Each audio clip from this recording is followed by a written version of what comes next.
Bem-vindos ao Advogado do Diabo, Justiça e os Números. Eu sou a Diana Ramos, diretora do Jornal Negócios, e o Advogado do Diabo é Luís Miguel Henrique. Olá, Miguel, bem-vindo mais esta semana. E esta semana olhamos para a União Europeia e para o seu programa de investimento em defesa. Num avanço que seria impensável até há muito poucos anos, a Comissão Europeia apresentou um plano para a defesa comum dos Estados-membros que passa sobretudo pelo investimento industrial neste setor. E para nos acompanhar nesta análise temos esta semana connosco Francisco Proença Garcia, doutorado em Ciência Política, Relações Internacionais, docente também da Universidade Católica, especialista nesta área da geopolítica. Francisco Proença Garcia, muito obrigada por se juntar a nós aqui neste Advogado do Diabo. Antes de entrarmos, se calhar, em discussões um pouco mais alargadas sobre este programa e aquilo que tem sido a posição da Comissão Europeia e da União Europeia em termos de defesa, eu pedia-lhe que, se conseguisse, nos explicasse de forma tanto ou quanto mais simples, em que é que consiste este plano que foi agora apresentado pela Presidente da Comissão? Bom, este é um novo plano de 1,5 mil milhões. É algum dinheiro, para nós é muito dinheiro.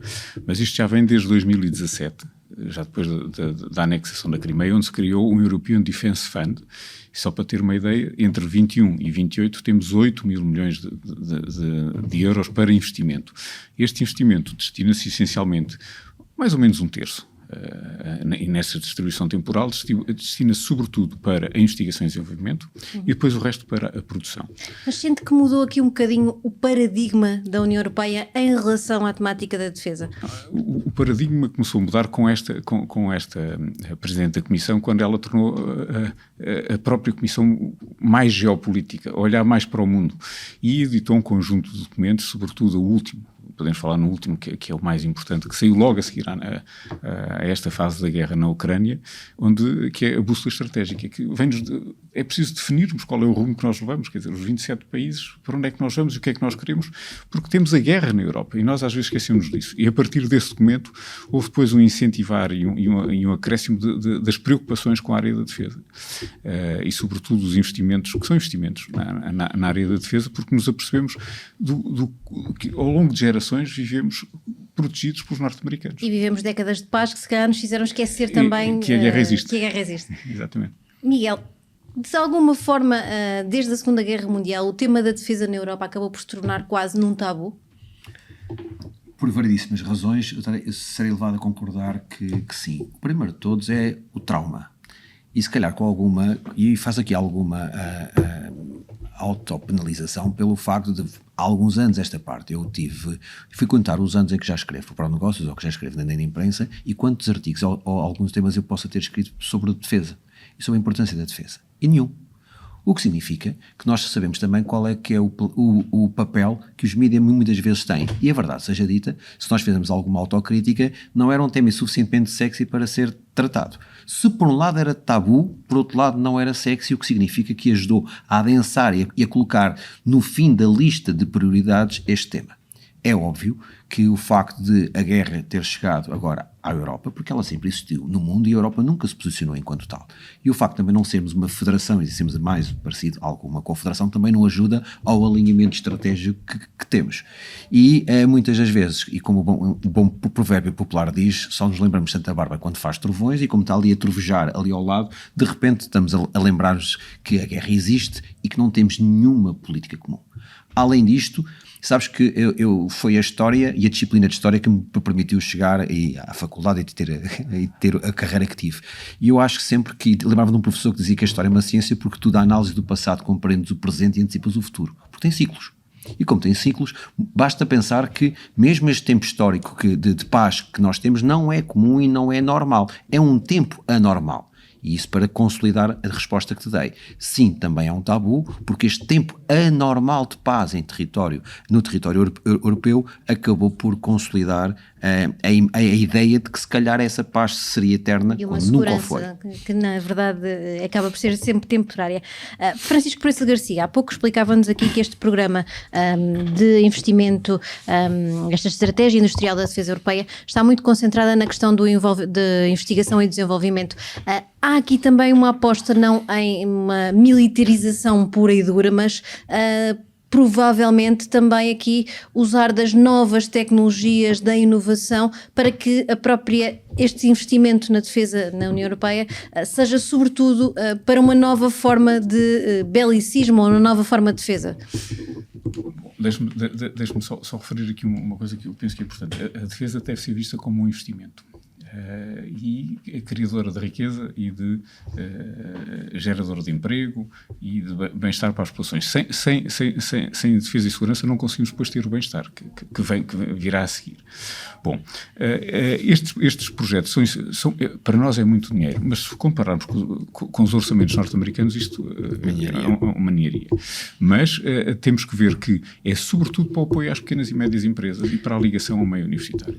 Porque nós temos muita dispersão nas capacidades. Temos muitos modelos de aviões, muitos modelos de carros de combate, muitos modelos de peças de artilharia, e isso depois torna difícil a interoperabilidade. E a ideia destas políticas é termos uma visão de conjunto, criar programas cooperativos que juntem vários países, e que é para depois não termos tanta diversidade, porque isso cria problemas logísticos significativos, problemas de interoperabilidade.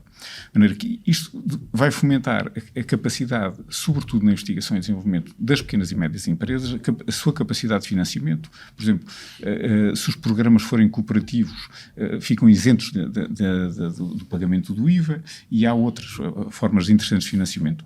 Porque, de facto, à nossa escala, não esqueça que as políticas de defesa são dos Estados-membros. É a primeira vez que nós estamos a falar, depois da guerra, em aquisição de munições em conjunto. Agora temos programas de desenvolvimento de equipamentos conjuntos. É o primeiro passo. Mas centrar esta discussão na inovação e no desenvolvimento também ajuda um pouco a sensibilizar as pessoas para a importância desta questão da defesa? Muito facilita. Nós falamos muito, por exemplo, na área dos serviços. Nós temos empresas fantásticas na área de software. E falamos todos do cyber e dos hackers. Bom, isso também faz parte da componente de defesa. Depois temos, por exemplo, quero ver a nossa metalomecânica pode participar nisso, ou seja, os nossos estaleiros navais podem participar nisso.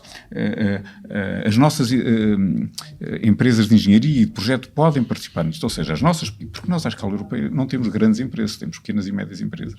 E podemos ir buscar mais fontes de financiamento e para projetos que nos liguem a outros países europeus com benefícios fiscais, incorporação de tecnologia nas nossas empresas e criação de emprego muitíssimo qualificado, porque está a haver um técnico especialista, por exemplo, na manutenção dos aviões. Pode ser militar, mas pode ser civil. Miguel, nestes documentos da União Europeia que enquadram também esta estratégia e o programa industrial, é referido que é tempo de passar das propostas de emergência para a prontidão estrutural da União Europeia. Porquê é que levou tanto tempo a chegar aqui esta necessidade de uma prontidão que seja de facto estrutural no seio dos 27? Eu acho que no termos imediato, e para te responder, depois vou recuar um bocadinho, mas para te responder rapidamente e diretamente à pergunta, eu acredito que seja muito pela pressão dos próprios países bálticos e dos países a leste. Isto é, nós estamos aqui na ponta ocidental, junto ao Atlântico, mas quem está ali, mesmo à beirinha, sente as coisas de maneira diferente, o que significa que, obviamente, esta história de as respostas de emergência para a palavra prontidão estrutural quer dizer que tem de estar pronto de forma coletiva, global e imediata. Eu acho que acho que este plano aqui, da maneira como foi, eu quando comecei a ler e a estudar este assunto, até para preparar este programa, e porque percebo um bocadinho o suficiente de comunicação e de política, eu percebi que claramente isto foi uma boa jogada no sentido que tu consegues com a mesma mensagem comunicar para dentro e comunicar para fora. Comunicar para dentro é exatamente por não ser sexy, exatamente por não ser tabu, como é que é possível pôr esta gente relativamente alinhada, e esta gente lê-se os 27 países, pela economia. Ok, vamos lá começar a fazer dinheiro, vamos lá sensibilizar as pessoas, vamos lá sensibilizar os meios de comunicação social, porque há aqui toda uma indústria, há aqui um investimento, e de repente isto entra de forma positiva no discurso, não como no sentido de despesa, mas como no sentido de criação de riqueza, criação de emprego. Então tornou-se suficientemente sexy para que dentro dos 27 países vamos começar isto a olhar de forma positiva. Mas também há aqui uma comunicação externa, e a comunicação externa é começar a dizer, quer se calhar aos nossos vizinhos a leste, quer aos outros nossos parceiros de além Atlântico, que não estamos tão dependentes nem só dos Estados Unidos, podemos ter a nossa capacidade de criar a nossa própria estratégia de forma coletiva, numa só voz, e dizer que, atenção, não estamos tão divididos, nem estamos distraídos assim. Portanto, eu quando olho para este programa, vejo, além de tudo aquilo que do ponto de vista económico e empresarial existe, vejo claramente uma declaração política. E uma declaração política que comunicou bem para fora e que comunicou bem para dentro. Francisco Proença Garcia, a Comissão diz também que a base industrial de defesa tem de correr mais riscos para responder melhor às necessidades de todos os Estados-membros. O Miguel colocava aqui a questão de como é que se convence também todos estes Estados-membros. Há condições nesta fase para criar um alinhamento entre os diferentes países? E pergunto-lhe depois também se tem que ser neste timing, porque isto surge quase na reta final do mandato de Ursula von der Leyen e sabemos que em junho, com a formação de um novo Parlamento Europeu, o próprio enquadramento político para tomar estes tipos de decisões pode voltar a mudar. Bom, começo pela última pergunta. O timing já é tardio. Nós já devíamos ter pensado nisto. Veja, os norte-americanos, desde o Clinton, que nós criamos a Identidade Europeia de Segurança e Defesa, foram os norte-americanos que nos disseram: vocês têm que começar a pagar. Há 30 anos.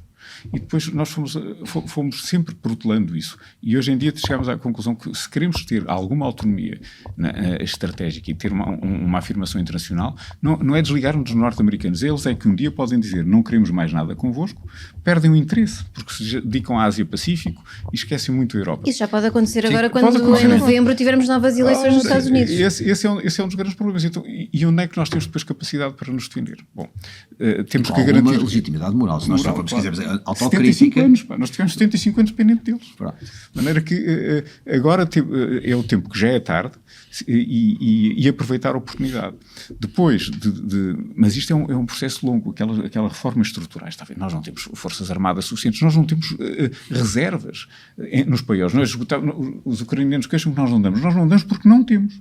Não tivemos nem sequer temos capacidade de produção. De maneira que é preciso reinstalar isso, ou seja, os ucranianos vão ter que continuar a combater e a morrer por nós para ganharem tempo para nós nos reorganizarmos estruturalmente e politicamente. E depois é preciso motivar e levar as opiniões públicas a aderirem a este projeto. Porque, quer dizer, a guerra existe. Não existe aqui em Portugal. Fisicamente não nos sentimos muito afetados, mas os outros países que são mais próximos dessa realidade investem muito mais na área da defesa. Talvez nós ficamos, depois se quiser falar sobre isso, os rastros em que nós estamos a não investir na defesa.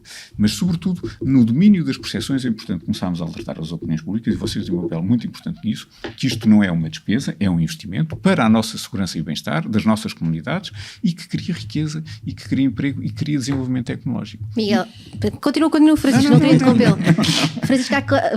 Miguel, há claramente pressa também na União Europeia aqui, como enfatiza o Francisco, porque há muito atraso na estratégia de defesa e também a questão do investimento que não tem sido feito ao longo dos anos nesta matéria. Há alguns anos atrás houve um militar que mencionou em termos de estratégia que o valor de uma ameaça é quase aritmeticamente alcançável, porque tu consegues, se multiplicares o fator de capacidade vezes a intenção, determina-te o valor da ameaça. Eu utilizo isso em estratégia de negócios, nomeadamente para aferir o bluff. O que é que nós temos?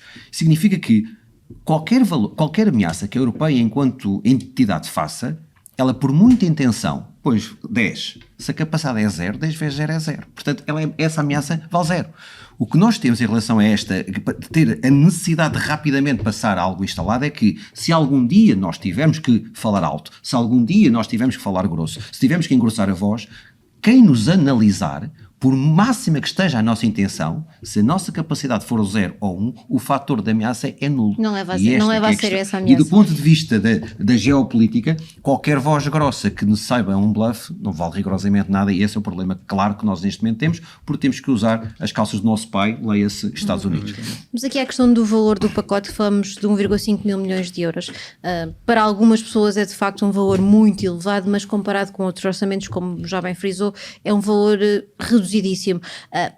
Porquê é que vamos para um valor tão baixo do ponto de vista do investimento? É para ser mais fácil convencer os Estados-membros? Não, eu penso, porque a política de defesa depende dos Estados-membros. Quer dizer, se nós juntarmos os países da União Europeia, andamos perto dos 300 bi. Quer dizer, os Estados Unidos andam nos 800 bi, nós andamos nos 300 mil milhões, que é muito dinheiro. Mas lá está, é o investimento na área da defesa feito Estado a Estado. Isto são políticas da União para apoio às pequenas e médias empresas, até para a investigação. Fomento de consórcios bancários, por exemplo. Não, e sobretudo para a criação de projetos cooperativos que agreguem diversas vontades, diversas realidades, em projetos benéficos para todos, e não criarmos um avião em Portugal, outro avião na Alemanha, outro avião... Está a ver? É evitar essa dispersão. É mais para, no fundo, funciona como uma linha orientadora da definição das capacidades. Por exemplo, nós avaliamos o número de carros de combate que precisamos, de que modelos é que precisamos, que tipo de aviões é que precisamos, no apoio médico, como é que isso é feito,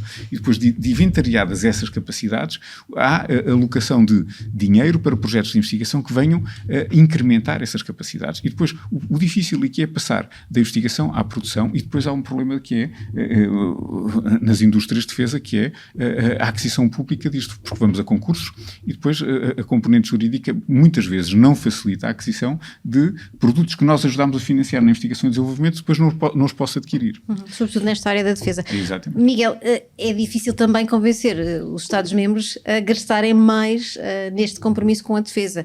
Fala-se há imenso tempo dos 2% de orçamento por cada Estado-membro de investimento, mas ninguém cumpre, a verdade é essa. Ou pelo menos países, se formos tirar os bons exemplos dentro da União, quase ninguém cumpre. E nomeadamente já tivemos presentes dos Estados Unidos a ficarem bem zangados connosco por causa disso, e impedimento de outras atitudes menos corretas, se calhar aí com alguma razão de ser.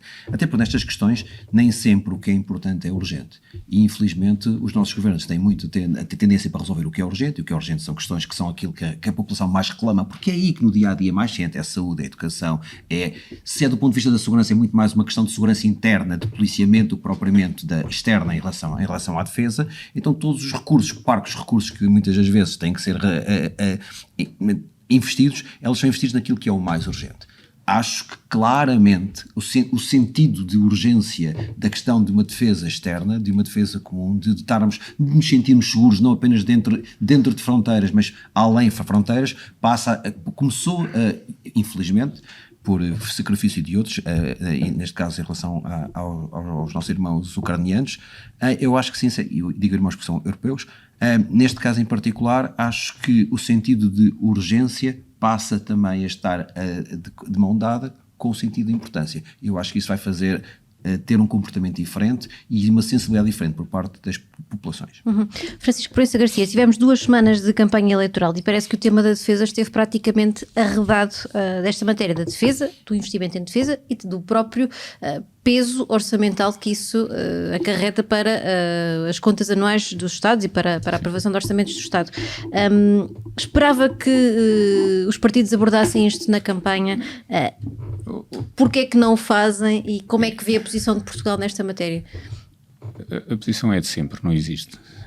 Agora, não esperava que discutissem, quer dizer, quando nós temos problemas estruturais significativos na área do ensino, da educação e outros, mas eu não queria entrar nessas políticas, de repente dizer assim, bom, eu vou ter que passar dos números da defesa que nós adulteramos internacionalmente, mas os números reais do PIB que nós investimos na defesa sem cumprir os compromissos internacionais que assumimos estão ao nível de 1%. Podiam estar nos 2. De maneira que eu de repente dizer assim, agora tenho que pôr aqui mais... é duplicar o orçamento. É duplicar. Bom, quantos hospitais é que isso custa? Quantas promoções na função pública? Está a ver? É um tema muito complexo. Mas nós vamos ter que chegar lá. Não seria mais honesto para com os eleitores fazer esse tipo de abordagem? Mas não ganhas votos com isso. Mas não ganha votos com isso. Ou seja, depois das eleições, de certeza que vamos ter que fazer isso, porque os compromissos internacionais, senão ninguém nos leva a sério. Os compromissos internacionais são para se cumprir. Assumimos isso há 10 anos, vamos lá chegar progressivamente, mas vamos ter que lá chegar. Vamos ter que lá chegar, porque senão, por exemplo, no seio da NATO ou da União Europeia, quer dizer, na NATO olham para nós, são 32, 31 pagam e depois olham para nós a dizer, então vocês não pagam. Bom, então vamos ter que lá chegar a seu tempo.